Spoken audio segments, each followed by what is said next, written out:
welcome to the Waldenburn Reads YouTube channel. I'm Emily, and this is my channel where I love to talk about cozy, wholesome, sweet, oftentimes vintage books that I love to read. And it has been a while since I've been able to film a book video. I think I mentioned at the end of my last video that there might be a bit of a break. For those of you that this is your first time here, I just had a baby. Back in August. He's about a month old now, and this is my husband's and our second child. And so things have just been a little bit crazy and hectic around here. I was planning to film a video last week, and of course, the one day that I have everything ready and good to go to film a video, and then my toddler doesn't nap, so. But I'm here today. It's pretty early in the morning. This is really the first time I'm talking, and the lighting might not be the best, but I'm trying to take advantage of the fact that the baby is just now, sorry, there's a car going by on the road, I have the windows open. The baby is just now fallen asleep in my lap, and the toddler is still asleep for maybe a little bit more, I don't know.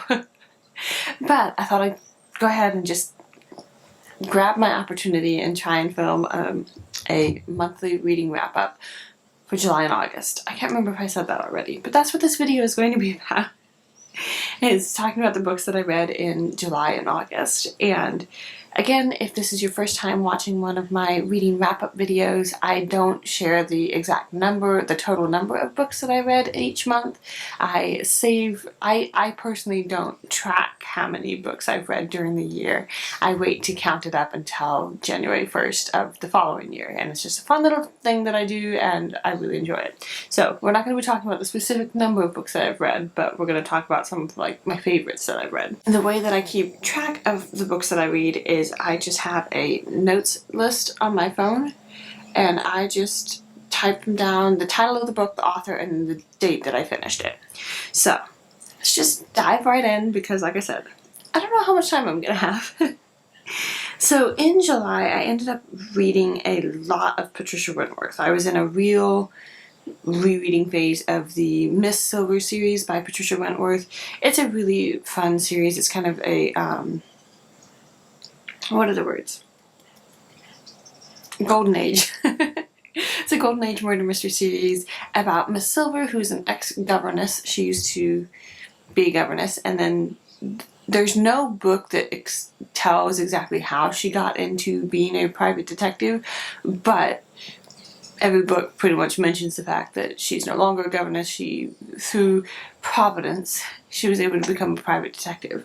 And so she is just this really classy, sweet, lovely older lady who's so smart and just elegant and has beautiful manners and very old-fashioned. She loves knitting, and I love that. I aspire to be those things in my life. I am a knitter. I love knitting, and so it's really fun reading those books and seeing all the references to knitting.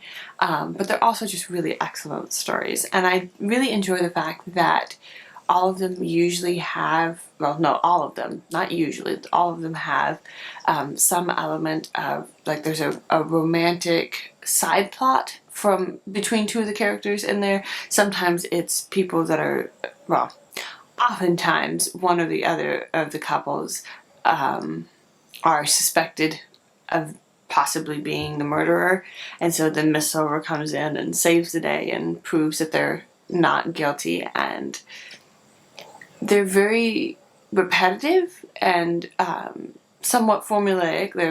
There's a lot of similarities between the books. I love that. I really enjoy that. I like knowing what to expect. And also, again, I have read all of the Miss Silver books at least 3 times, I think, at this point. So this was either the 3rd or 4th reread for a ton of these books. I love them. I very, very much enjoy them. They're just really simple, wholesome, fun books to read. So I reread a lot of them.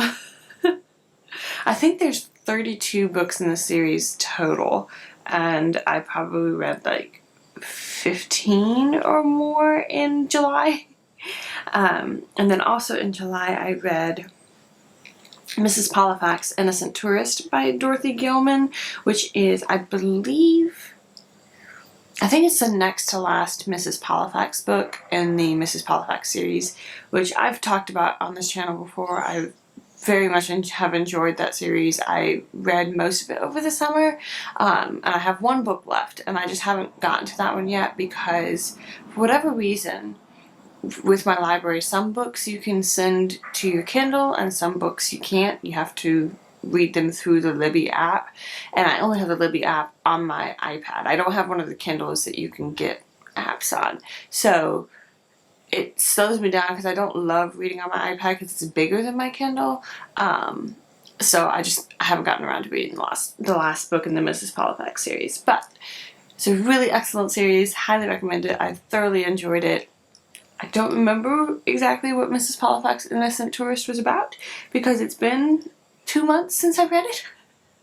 But it was a really good one and I really enjoyed it.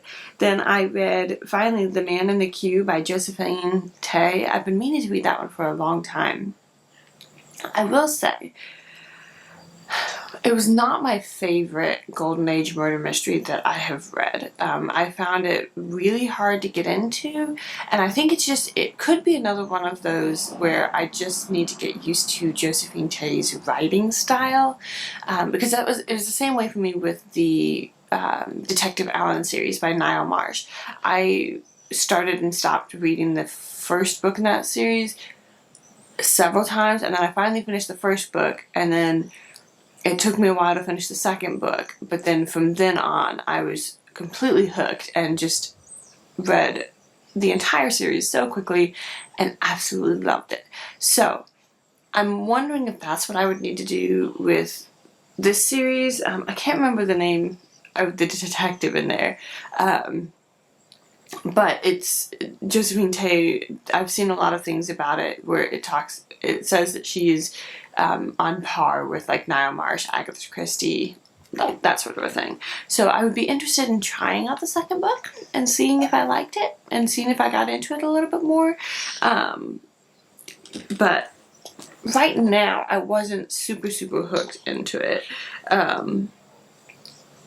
And basically the premise or the summary of the book is that there's this mysterious man who was murdered while standing in a queue, a waiting line, to get into a theater, and nobody knows who he is and where he's from, and like they can't figure out who did it or anything about the man, and so the detective has to go through and try and find out, one, who the man is, and then why he was murdered, and then who the murderer is.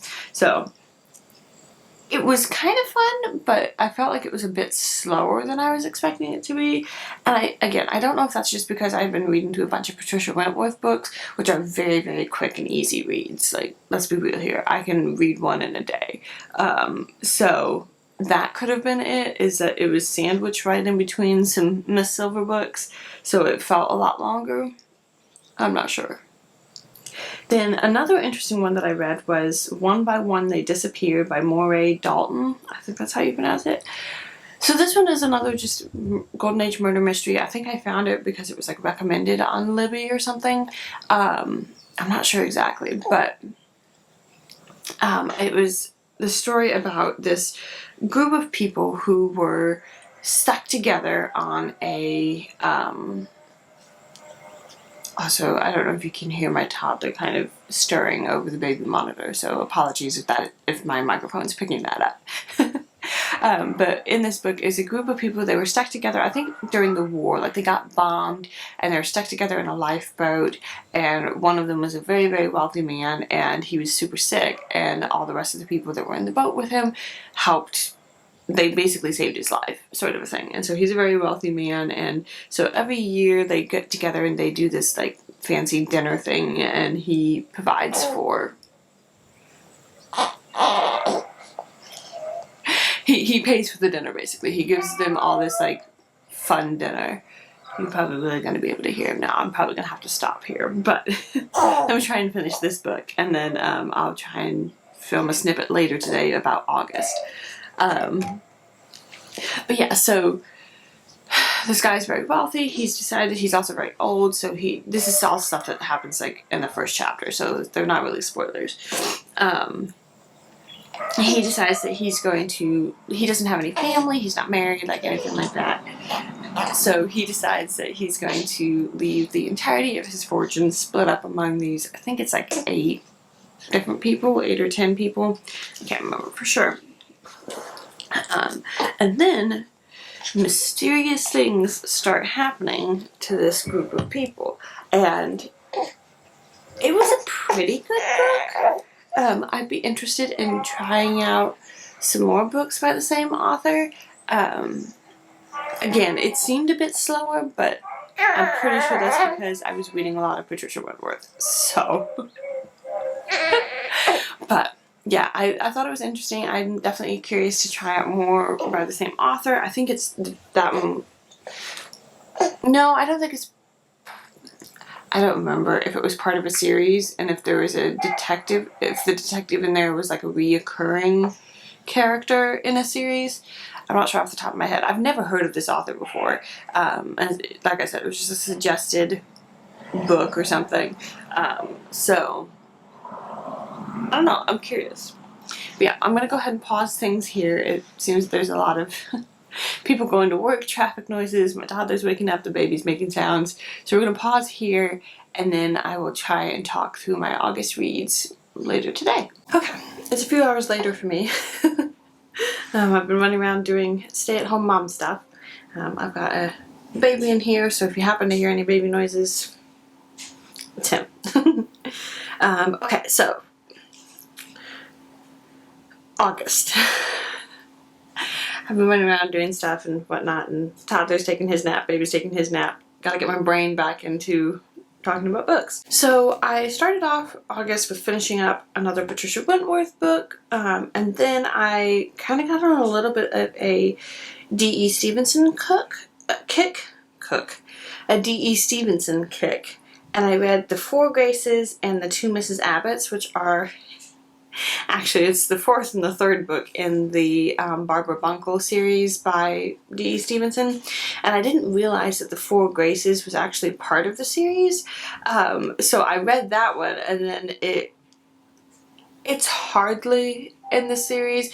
It references some characters that show up in the Barbara Bunkle series, or in the first 3 books in the series, which is... what is it? Miss Bunkle's book, Miss Bunkle married, then it's supposed to be The Two Mrs. Abbotts, and then The Four Graces. And The Four Graces is about 4 sisters, and it was so charming and sweet, like all of the D.E. Stevenson books that I have read so far have been. It was just like village life and talking about the different sisters, and there was, of course, a little bit of a romance in there, and it was just sweet and wholesome and lovely. And so I read that one, and then because I realized that that was actually the 4th book, I went back and read the 3rd book, which was The Two Mrs. Abbotts, and that one is set during World War II. It would have to be World War II. And it's talking about like Barbara Bunkle, and I don't want to say too much because if you're going to read the series, I don't want to like give spoilers for previous books in the series. But it's talking about like her life and the lives of the people surrounding her, like during the war. And it's really, again, sweet, wholesome, and lovely. If you have not tried out a D.E. Stevenson book, I highly recommend it. They are just so charming and just heartwarming. It's just like you read it and it's just so peaceful and calming and just beautiful. I love them. And then I actually read a modern day book, which is a bit of a departure for me. I read Authentically, Izzy, which is a book by Pepper Basham, I believe. And this is one that I think I've seen recommended on a couple of different YouTube channels. And so I was kind of curious. I was intrigued. I was like, okay, I'll try it. And I had it on hold at the library for months, like for so long. And so then it finally came in. I was like, oh, okay, I'll read this one. I should say it wasn't bad. It's written in the... I can say the word correctly in my brain, but as soon as I start trying to say it, it messes up. The epistle... It's written, most of the book is written in the form of text messages and emails going back and forth between the different characters in the book. Which I don't mind. I really love like older books where they're in like letter forms, letters being written back and forth. I think that's so much fun and I thoroughly enjoy it. So it was kind of fun to have like the modern day equivalent, which is, you know, text messages and stuff. It did annoy me because there were parts in the book where it suddenly jumped from being in like letter form to being in like a typical like, is it third person? Yeah, and third person format. And that jump I didn't love.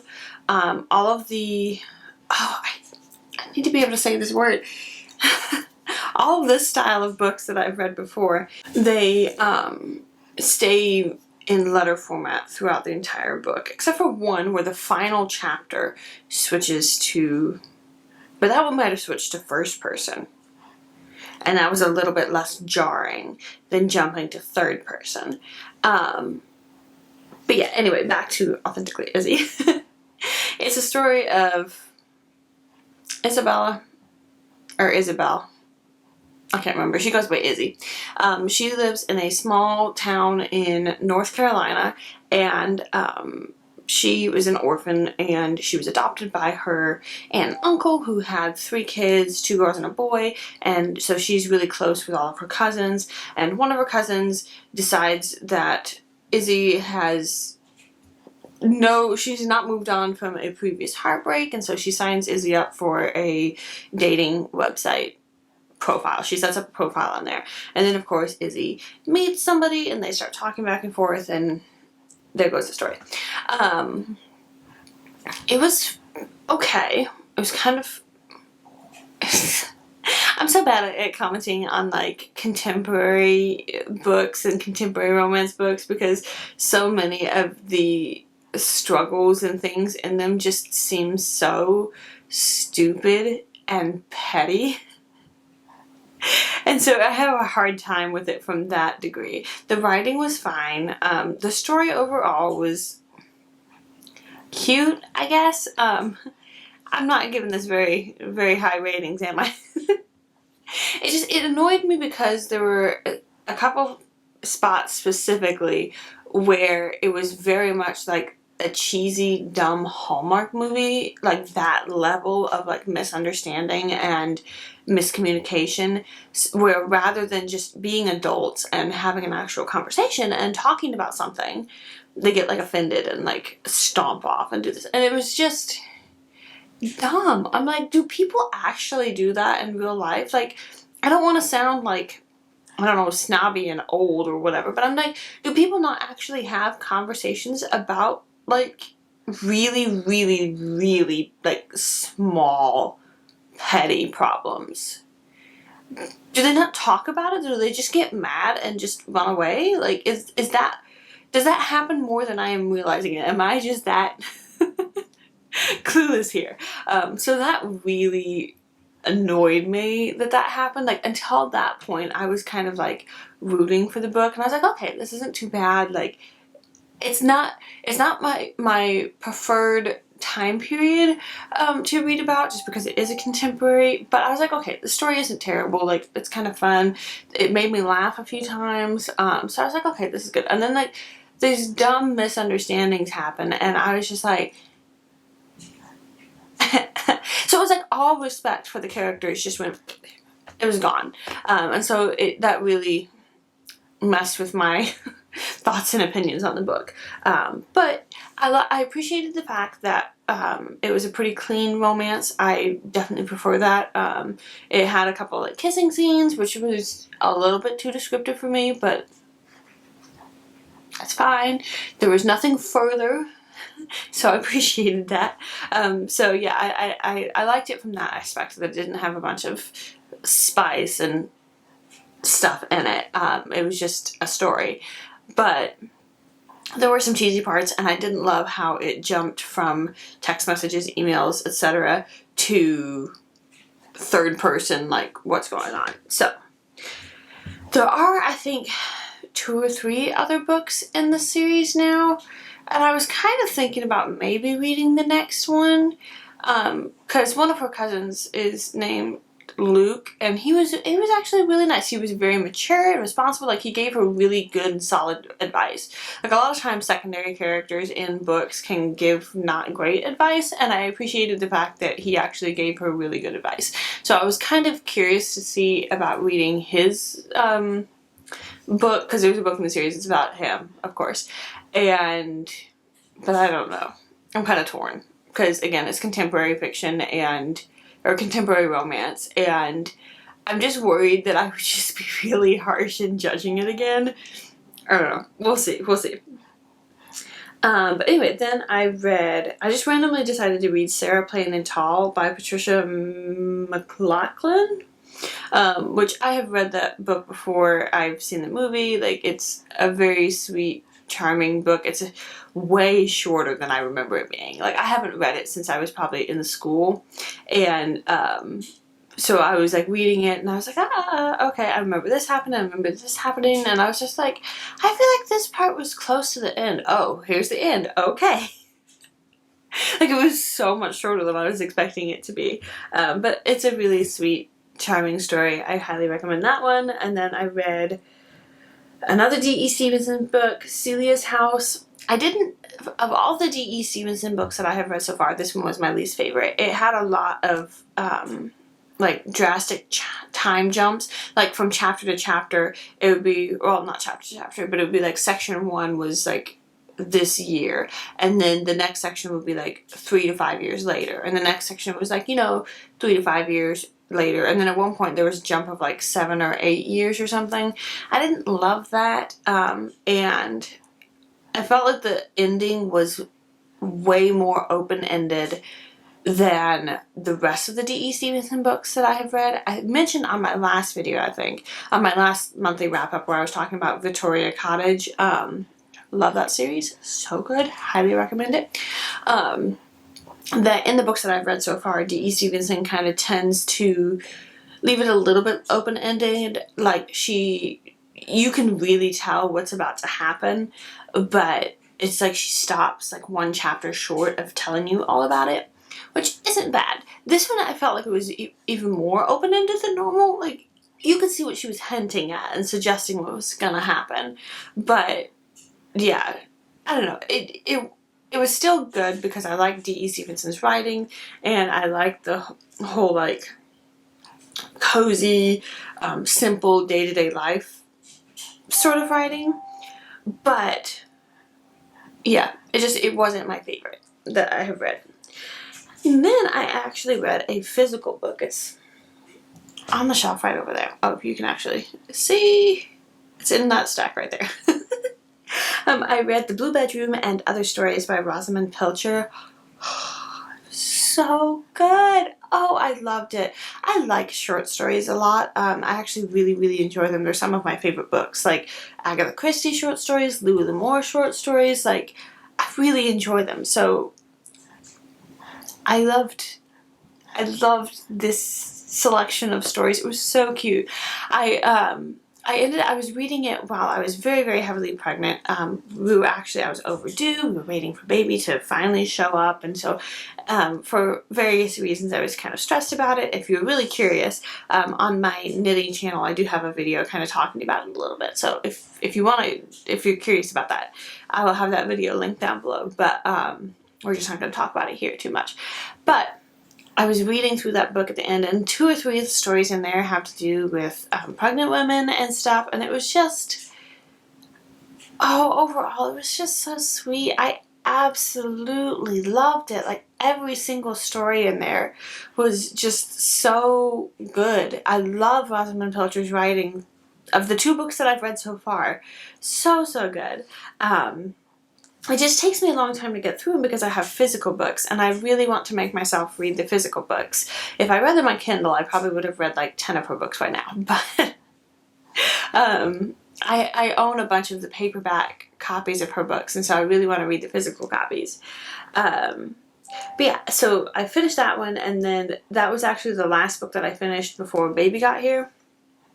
And then I got back onto reading a bunch of the British Library crime British Library Crime Classics. They have a number of different books that are just short story collections written by a number of different Golden Age murder mystery authors, and I love them. I love them so much. I actually have read all of the ones that I read here. These were all rereads. I had read them about a year and a half ago, and I was just like, this will be perfect. Like, late night nursing or throughout the day nursing, just taking care of the baby, just trying to rest, recover from having a baby, like all of that stuff. I just need something very simple, something that I've read before, like something that's not going to make me stress too much, like just cozy mysteries was perfect. So I reread a few of those collections, and then I really wanted to read some like cute romance books, like just really simple, cozy, like fluff books, honestly. Like fluff books where there's not too much going on, it's just fun. And I was really struggling. Like, I read a few of them and I have them on here, but I wouldn't really recommend any of them. They were just kind of meh. Like, they weren't terrible, but I was really struggling to find something that was like good and that I was enjoying.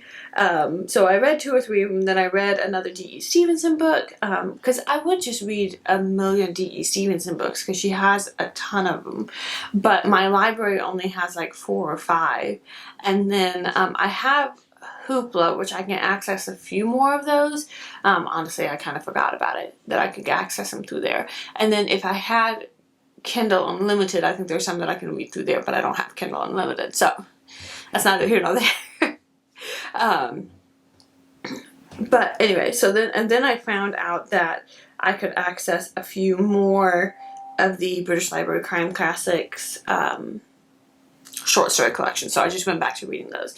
And then I made the discovery of a new to me author that I'm not going to talk about too much, because in the September book reading wrap up, it's a little embarrassing how many of these I've read. Like, not really. I'm not embarrassed by it at all. I don't care. Like, I'm enjoying myself so much. But Betty Neels. If you have not heard of Betty Neels, she writes sweet, wholesome romance books that are clean. They usually end with the main protagonists kissing and then the book ends. Like, that's how it is. They are so sweet and so lovely, and I am so enjoying them. I'm incredibly happy to have found her, because my library actually has, like, she apparently wrote like almost 150 books, and my library has a ton of them, basically. A whole bunch of them. I actually just finished reading one today, and I am in the middle of reading another one, so yeah, September is mostly going to be a Betty Neels month. So if you like really sweet, wholesome, charming romances, I would recommend them. I'll talk about them a little bit more. There are some, as somebody who has read a lot, there are some critiques that I would have for it, but I'm not going to get into it too much here because this video is already kind of long, and I'm going to gush about it in my September reading wrap up. So those are all the books that I wanted to talk about for July and August. I would love to know if you had any books that you really loved reading over the summer. I'm super happy that we're getting back into fall, and I'm hoping to actually film a fall reads, recommended books to read for fall video here, maybe even today after I finish this one. We'll see. I really wanted to do one every season, so one for spring, one for summer, one for fall. The summer one just didn't happen. Baby happened instead, so that's fine. But I would really like to get one done and edited so that I can get it uploaded on the, I don't know, 22nd, 21st, or whatever of September, which is the first official day of fall. So we'll see if I can make that happen. But yeah, I would love to know what you've been reading and enjoying over the summer. Thank you so much for watching, and I hope to be back very soon with another one. Take care. Bye.